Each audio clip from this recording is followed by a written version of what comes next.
વર્તમાન સમયમાં નૈતિક અધપતનની અસરો વચ્ચે બાળકોમાં પ્રેરણાદાયી અને ઉમદા વિચારોનું સિંચન થાય તેમજ તેઓ આગામી સમયમાં એક જવાબદાર નાગરિક બને તેવા ઉદ્દેશ્ય સાથે ભરૂચમાં ગાયત્રી પરિવાર દ્વારા કન્યા કિશોર કૌશલ્ય શિબિરનું આયોજન કરવામાં આવ્યું હતું।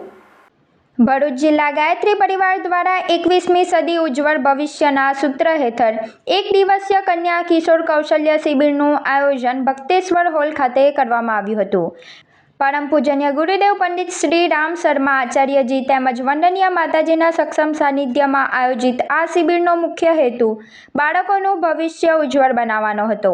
આ શિબિરમાં બાળકોની દિનચર્યાથી શરૂ કરીને ભગવાન, માતા પિતા અને કુટુંબ સાથેના સંબંધો તેમજ સંસ્કૃતિ, સભ્યતા, સ્વચ્છતા અને પ્રાર્થના જેવા મહત્વના વિષયો પર વિશેષ માર્ગદર્શન આપવામાં આવ્યું હતું, જેમાં વ્યક્તિત્વ પરિષ્કાર અને આત્મવિશ્વાસ, વ્યવહારિક કુશળતા, શિક્ષણ અને વિદ્યા, વિવેક, ઉદારતા અને સહનશીલતા, તણાવ મુક્તિ અને લોકસેવા, નૈતિકતા, રચનાત્મકતા અને ભારતીય સંસ્કૃતિ, રાષ્ટ્રભક્તિ, શ્રમ અને સ્વાસ્થ્ય, વ્યસન અને ફેશનથી દૂર રહેવાની પ્રેરણા, શુદ્રનોના વિકાસ તેમજ ટાઈમ અને મની મેનેજમેન્ટ જેવી વિવિધ વિષયો પર ખૂબ જીવન ઉપયોગી માર્ગદર્શન આપવામાં આવ્યું હતું। કે જે આપણને ઇન્ટરનલ પર્સનાલિટી ડેવલપ કરે છે, એટલે કે આપણી અંદરની શક્તિઓનું જાગરણ કરવા વાળી વિદ્યા, એટલે કઈ વિદ્યા અને વિદ્યાને આધારિત જે કઈ જ્ઞાન છે એનાથી માણસનું વ્યક્તિત્વ બને છે અને જેની આપણને જરૂર છે।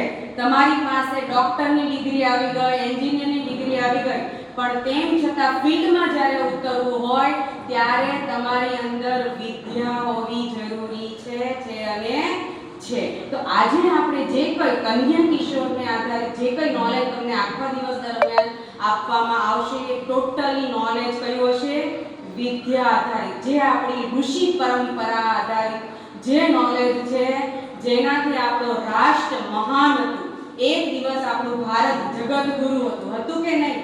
પૂરી દુનિયામાં અગર જ્ઞાન કશે હતું તો ક્યાં હતું? આપણા ભારતમાં હતું અને ભારતના સમર્થ સક્ષમ વ્યક્તિઓ પૂરી દુનિયામાં જઈ અને ભારતના જ્ઞાનનો ડંકો વગાડતા હતા। તો ભારત આ જ્ઞાનના આધારે સોનાની ચીડિયા પણ હતું। જ્યાં જ્ઞાન હોય ત્યાં ધન અવશ્ય આવે જ છે, એટલે સોનાની ચીડિયા પણ ભારત પહેલાના સમયમાં હતું। તો આવો ફરીથી આજે આ જ્ઞાનના આધારે, વિદ્યાના આધારે તમે અને અમે આપણે બધા મળીને થોડું નોલેજ આપણા જીવન વ્યવહારમાં પણ લાવવાની કોશિશ કરીએ અને ફરીથી ભારતને જગત ગુરુ બનવા તરફ આગળ આપણે એક ડગલું વધારીએ। કેમ કે આજે અમે જ નહીં પણ પૂરી દુનિયાના બધા જ સંત મહંતો બધા જ કહી રહ્યા છે, બધી જ ભવિષ્યવાણી એવી થઈ રહી છે કે ભારત ફરીથી પૂરી દુનિયાનું નેતૃત્વ કરશે।